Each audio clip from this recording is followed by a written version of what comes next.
Last time we had started section 1.1, and we had done one example of a gentleman who we all agreed was pretty smart on how he thought about how to add a bunch of numbers together. Do you guys remember him? We talked about him. His name was Gauss, and he figured out how to add these numbers from 1 to 100 together rather quickly, and he was fairly young when he did this.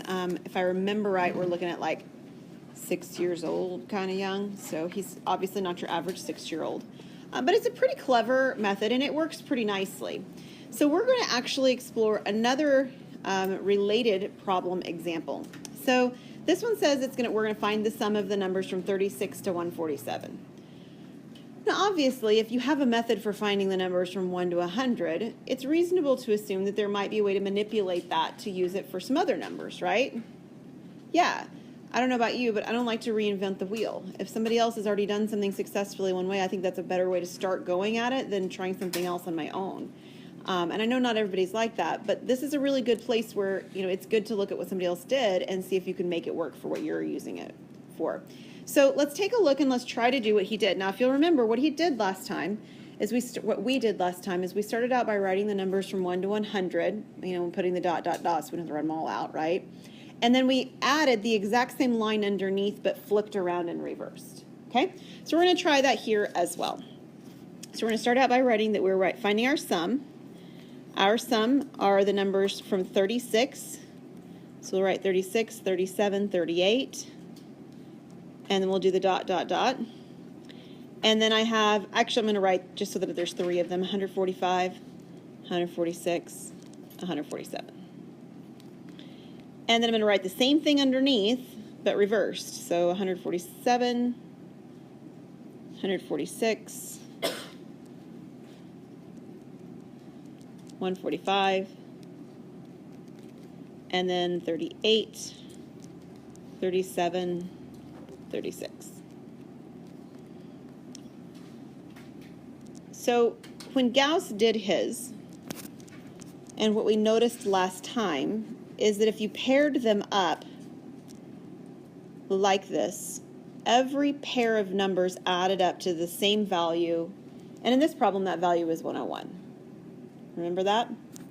So what happens if you pair these up? Does the same thing happen? Do they all add up to the same value? Yes, they do. What's the value on this one? 183. So what I've really got over here is a bunch of 183s now. And I'm just going to shorthand it. I don't know how many I've had. I haven't dealt with that part of the question yet, but there's a bunch of them. And on the left-hand side, when I have s plus s, we know that that is 2s from our exposure to algebra. In terms of a lower level kind of a mathematics thinking, it's just double what we started with. So I started with this list of numbers, and now I've got twice as much because I've added it to itself. That's where the 2 is really coming from in terms of conceptually. But now we've got to figure out how many we had. Now, over here, it was pretty nice and easy. We started with 1, we ended with 100, so there's 100 numbers, right? Yeah. So what about here? It doesn't start with 1. So how many numbers do I have? How can I figure that out?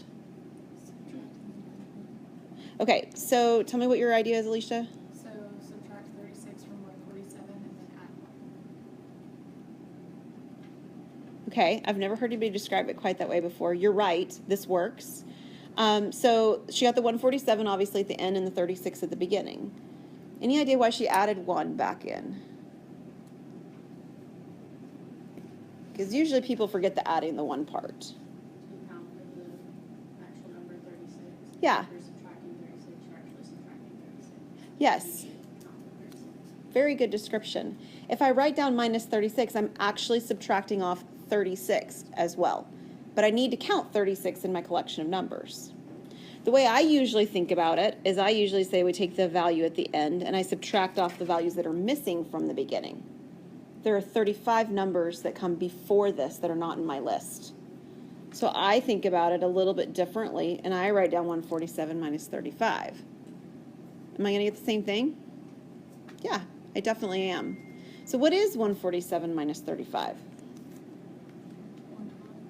112? So So I believe then that there are 112 terms here. So last time we talked about this idea of repeated addition gets a shorthand notation called multiplication. And we multiply then the 183 times the 112. Whoops. So what is 183 times 112? 20,436. Okay, and then what would I need to do? Divide by 2, and the legit reason is because I know this is double what I really started with, right? So I need to half it. And when I do, I get 10,248 for my sum. Now, both of these examples were nice in the fact that they didn't skip any numbers. Did you notice that? 36, 37, 38. It didn't go 36, 38, 40. So let's just imagine, we'll just use this example to start with. Imagine this example, and if it only had the even numbers. Well, if it only had the even numbers, clearly you wouldn't have 100 terms, right? If it were only even numbers, how many terms would you actually have? 50. It's half, right? Because you've left off the odds. Even and odds split at 50-50. What if you had multiples of 5? What if you were adding up 5, 10, 15, 20, 25, 30, up to 1,000 or something like that? What would you have to do to figure out how many terms you really had there? Divide by 5, because it's going by 5s, right? What if it were multiples of 3? You would divide by 3. Everybody tracking with me? So you need to be careful to see, is it skipping numbers? And if so, what's the pattern? How is it skipping those numbers? So that you can figure out, do I really have all of them, or do I have only a third of them or a fourth of them or something like that? And you'll have an example in your homework where you do have some numbers that are skipping. All right, let's try another one. This is a fun one. Example 3. If a soccer league has 10 teams and each team plays every other team once, how many games will the league manager need to schedule at the start of the season? So I chose this one to use so that I could show you how you can use a simpler case example and then develop it to what your example actually is. So what I'd like for you to consider is, instead of having 10 teams, what if you only had 3 teams?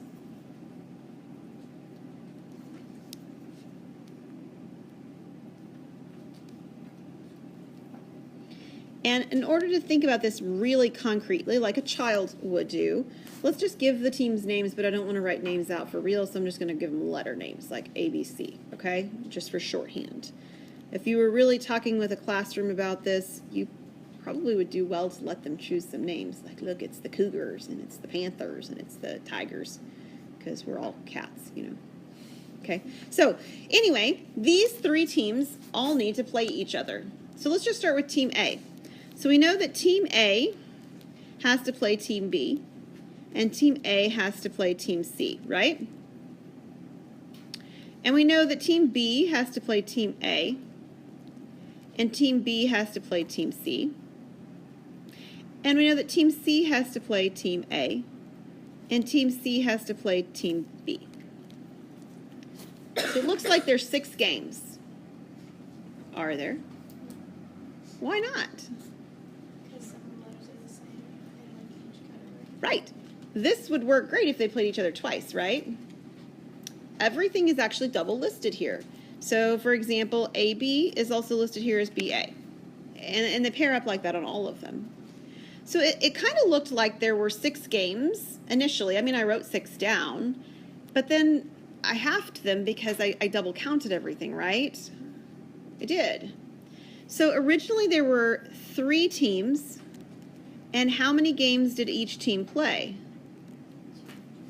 They each played 2 games because there were 2 other teams, right? And then I realized that they double count when I count them like that, so we divided it by 2, and there's really only 3 games left. It's pretty easy to see when you're only dealing with 3 games, or 3 teams.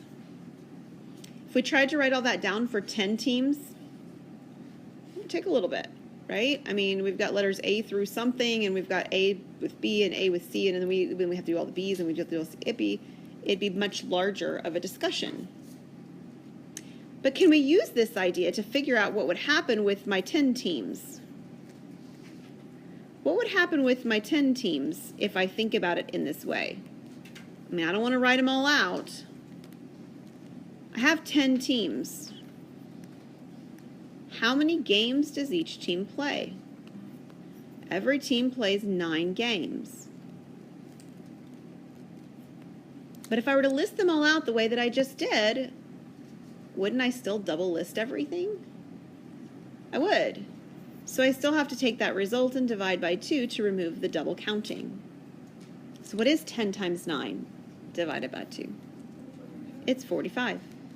There are 45 games. Now, think with me, like this is a real life scenario one. You're the manager of the soccer league. Why do you need to know that there's 45 games? Why does it matter? What's that? Time. You've got to get them all scheduled, right? In time slots. Is that what you mean? Mm-hmm. What else would you need to know that for? What else is involved when you schedule the field? You don't want to overbook. That's definitely true. Have you guys ever been at a game where you had to wait on the referees? You have to schedule referees as well, right? Yeah, any of you who've played sports at any level, they've got to schedule the referees to be at those games. So that's another reason they would need to know how many games they've had to know whether or not they have the referees to be able to actually cover what they're looking for. It's another possibility. All right, let's take a look at this one. This one's a really fun one. This is a really good example of a question that you probably could have seen in like an Algebra 2 class in high school, and you would have made equations to do it. Okay, it's a great example of one. Let's read it together. A store sells bicycles and tricycles. There are 15 total cycles in the store and 35 wheels. How many of each type of cycle are in the store? I mean, it almost just like screams at you, I need X and Y, right? I mean, like I read it and I still think that. And of course it could be done that way. And if you did it that way, it would be okay. But to think that you would need to have that kind of a system of equations, which is an Algebra 2 kind of topic, is actually wrong. You can actually do this one in a lot simpler way. So I want to show you an example of how you could do this one by making a diagram.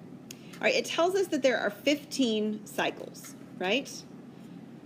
At the very least, they're bicycles, agreed? I mean, like, they have to have at least 2 wheels. So I'm going to draw a 2-wheeled bicycle, and mine are always, they look terrible because I don't draw. That's my bicycle. It's 2 wheels. That's it. That's my bicycle. And I'm going to draw how many of them? 15, right? There's 15 cycles. They're at least bicycles. So I'm going to draw 15 bicycles, all right?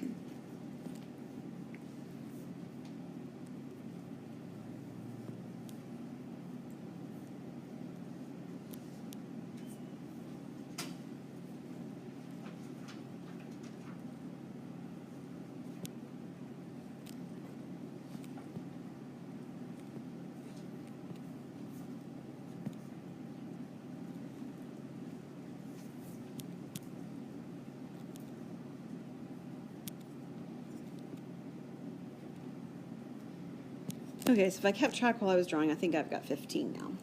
Yours probably look fantastic and mine look like cherries. That's okay. How many wheels do I have right now? 30. I have 30 wheels. How many am I supposed to have? 35. So what do I need to do to get 5 more wheels? I need to make 5 of them tricycles. Literally. This is how I'm going to do it.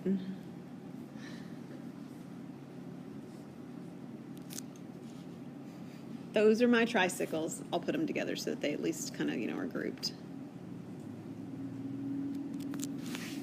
Okay, so I think we can answer the question. How many bicycles do I have? 10 bikes. And how many tricycles do I have? 5 trikes. And there were no X's or Y's.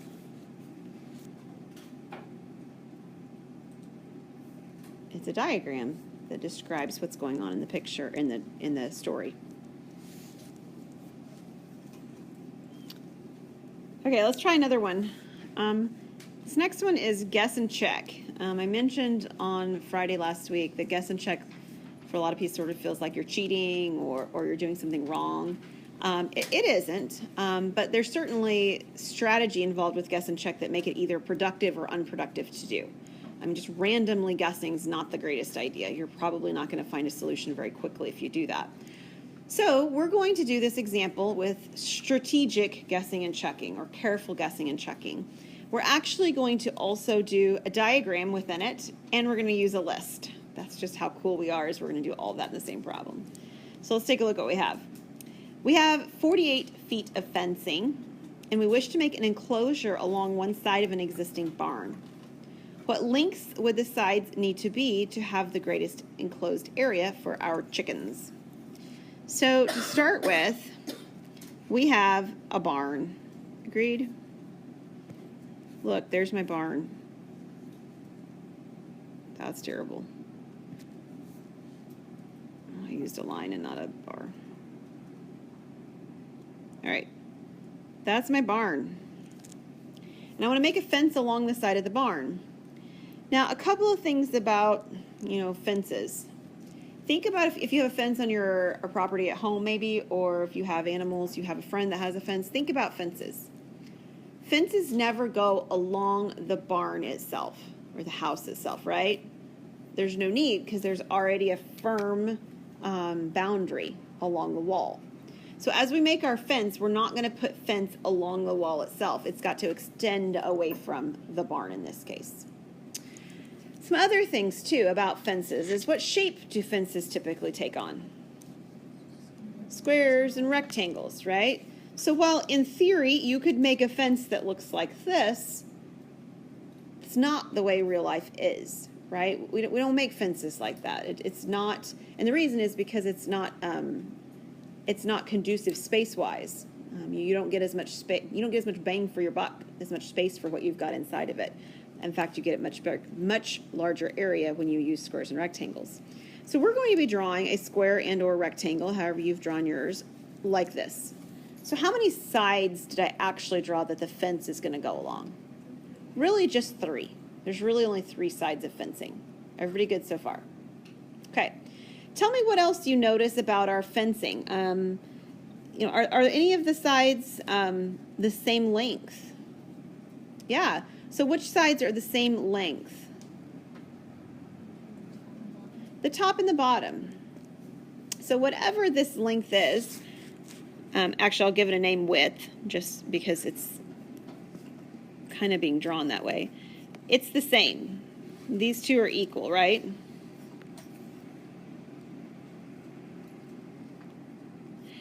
And this side over here, it could be the same as those two, right? But does it have to be? No, it doesn't have to be. So it could, but it doesn't have to be. If it is, then we technically have a square. If it's not, then we technically have only a rectangle. Okay, so we have how many feet of fencing? 48. So what that means is, again, in order to get the most, bang for our buck, we don't want any of the fencing left over, right? I don't want to use just 45 feet of fencing and then throw 3 feet of fencing in the trash. That'd be a waste of money. It'd be a waste of space. So I want to use all 48 feet, which means that all of this added together has to equal 48. Everybody good so far? Okay, so the only way that we can make I don't want to say the only way, but at least one way that we can make sure we're not randomly guessing is by keeping a log of our work, right? Is to see what we've done and to see how it's working out for us. So I'm just going to keep sort of a list of our guesses, okay? And we know that 2 of the lengths that I write down are going to have to be the same. So I'll get you started with an example. Let's say, for instance, that the width is 10. So I have 2 10s, right? How much do I have left then for the length? 28. Okay. And then what I need to find out is how much area that gives me. So if I have 2 sides that are length 10, and technically 2 sides, but one piece that has fence along it that are length 28, how much area do I have? 200 and what? 80. 280 square feet. That's what I have. Now, one guess is not telling you whether it's the best scenario. It could be. You could actually guess the right answer on the first try. Totally possible. But you wouldn't even know if you were right or not if you've only chosen one test point. We've got to test something else. So give me another example. Somebody give me something else instead of my 10, and we'll work from there. Something instead of 10. 20. Okay, sure. 20, 20, and 8. Okay, so if I do 20, 20, and 8, how much area would that give me? 160. So that would make it kind of like long and skinny, almost like you would have like a dog run or something, which wouldn't end up giving me as much area, even with the same amount of fencing. Okay, let's try it again. All 316. Okay, so if we did it as a square, 16, 16, 16. What would that one give me? 256. So far, I'm the best guesser. But are we still sure, I mean, are we sure at this point even, that 280 is still the best guess? We really aren't. I mean, neither of the answers we've gotten so far are really super close to 280. So let me guess something else. Okay, 12, 12, and 24. So notice how far away each of our guesses have been. I mean, from 10 to 20 was a pretty big jump, and it actually decreased quite a bit, right? When we went to 10 to 16, 16 is closer than 10 and 20 were, right? I mean, we're closer at that point, and the areas were closer. So we might expect, because now I've got a 10 and a 12, the same thing might happen again. I'm closer to the 10 than I was before. So what would I get with the 12, 12, and 24? 288. We've got a new best guess. But is it the best? So far. What might I need to test to see if it's really the best? 11. What was that? I'd have to have two 11s, right? And then I think you guys were, this is what I think you were saying. Is this what you're saying? To test 11 and 13 like that? Yep, you're right. And then what would the 11s be? 26? And then the 13s would be 22. All right, so let's test the 11s because they're on either side of 12, right? The idea is getting closer. 12's our best guess so far. Let's see what happens if we change it a little bit. What happens with the 11, 11, and 26? 286. Man, that's close, but it's not better. And how about the 13, 13, and 22? Also 286. So what do you think? Do we have our answer? We do, because we've tested everything around it. Everything around it is lower. So this one right here would be our best solution to our problem. Now we have to make sure we actually answer the question. The question said, what lengths would the sides need to be for our chickens? Could it have asked what's the area? It could have. We just need to make sure we check what the question asks. This one asked for lengths. So what are my lengths for my enclosure? What was that? Okay, with units. Feet, yeah. So 12 feet, 12 feet, and 24 feet. So when it asks for the length, it's not just wanting the length for the width and Yeah, because see, we were the ones who gave that descriptive title to the sides. Yeah, it actually means the pieces of fencing all the way around. Yep, good clarification. All right. Do you remember I mentioned this is our last actual example, and I've got a message about your homework itself. But I mentioned this working backwards strategy last time. I know you've done it before because we've all looked at the back of the book and said, how'd they get that answer? And you try to sort of work your way backward. Some problems are already set up to naturally work that way as well, and this is an example of one of those. So one winter night, the temperature fell by 15 degrees between midnight and 5 a.m. By 9 a.m., the temperature's numerical value had doubled from what it was at 5 a.m. By noon, it had risen another 10 degrees to 32 degrees. What was the temperature at midnight? So, probably a good idea to start with would be to write down all of the time slots that they're referencing, because they reference a lot of different times, right? What's the earliest time referenced in our problem? What was it? Midnight?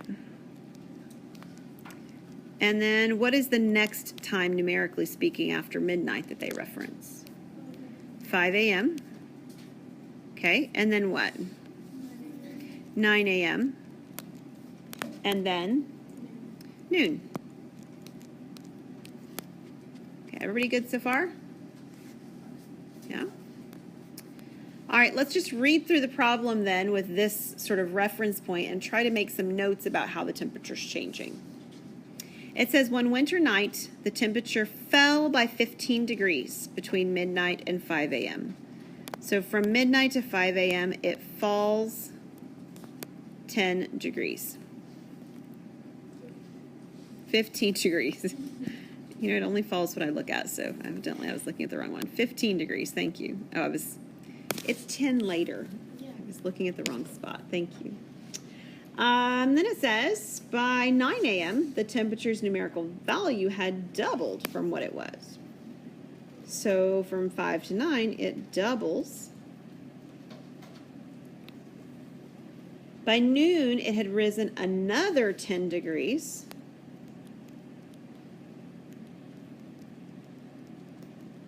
And we actually have the last piece of information. Without it, we couldn't do the problem. It says that what happened at noon. It's 32 at noon. And it must be Fahrenheit because that's the only thing that makes sense. Just FYI. It must be a Fahrenheit scale we're using. Okay. And it wants to know what was the temperature at midnight. So how are we going to do this? Yeah, you're going to go backward up the sort of chain of command that we did and see what happens. So if it was 32 degrees at noon, what would it have been at 9? 22, right?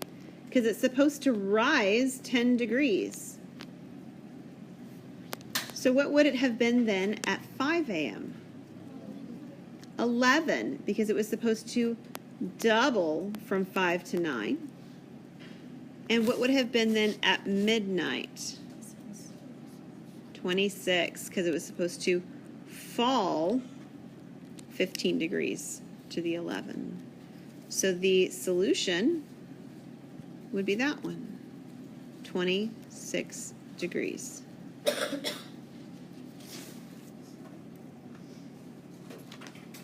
Okay, you have got an example, not an example, a group work problem that you're going to need a little bit of reminder on because it's not Christmas time, so you haven't heard the song in a while. So who's heard the 12 Day of Christmas song? Raise your hand high. Most of you should have, I would think. On the first day of Christmas, my true love gave to me. Right, the song. Okay. So we will chat real quick about reminding you which birds show up at which days. It's in your book. I'm sure we'll talk as you guys do your group work. But I wanted you to know that there's actually religious symbolism that goes along with the 12 days of Christmas. So this is kind of cool stuff. So the true love that's referenced in the first day of Christmas is actually God. The turtle doves, there's 2 of them, right? 2 turtle doves are the Old and the New Testament. The 3 French hens are faith, hope, and love. 4 calling birds are the 4 Gospels. The 5 golden rings are the Pentateuch. It's the first 5 books of the Old Testament. The 6 geese a-laying are the 6 days of creation. 7 swans a-swimming are the 7 gifts of the Holy Spirit. 8 maids a-milking are the 8 Beatitudes. 9 ladies dancing are the 9 fruits of the Holy Spirit. 10 lords a-leaping are the 10 commandments. 11 pipers piping are the 11 faithful apostles. And 12 drummers drumming are the 12 points of the doctrine of the Apostles' Creed. All right, so here's what I want you to remember when you get in your groups. Let's just think about it. When you start talking about the days of Christmas, let's use the 4th day of Christmas, for example, because it's not too far along the line. On the 4th day of Christmas, you get 4 calling birds, 3 French hens, 2 turtle doves, and a partridge in a pear tree. You don't just get the 4, what was it, calling birds, right? So every day you get a partridge in a pear tree. Do you guys see that? So how many partridges and pear trees do you get by the time your 12 days of Christmases are over? You have 12 of those. You don't get turtle doves every day, but you do for most days. How many days do you get turtle doves for? 11 days, right? From day 2 to day 12, you get 11 turtle doves every day. Well, you have 11 days of turtle doves, 2 every day, so you'd actually end up with 22 turtle doves. Okay, so I'll stop right there because I just want you to keep that in mind. You're not just getting the number that it is. It's not just 5 golden rings. You get 5 golden rings times the number of days, all right? Okay, the last thing is you have homework and group work listed that we will stop and talk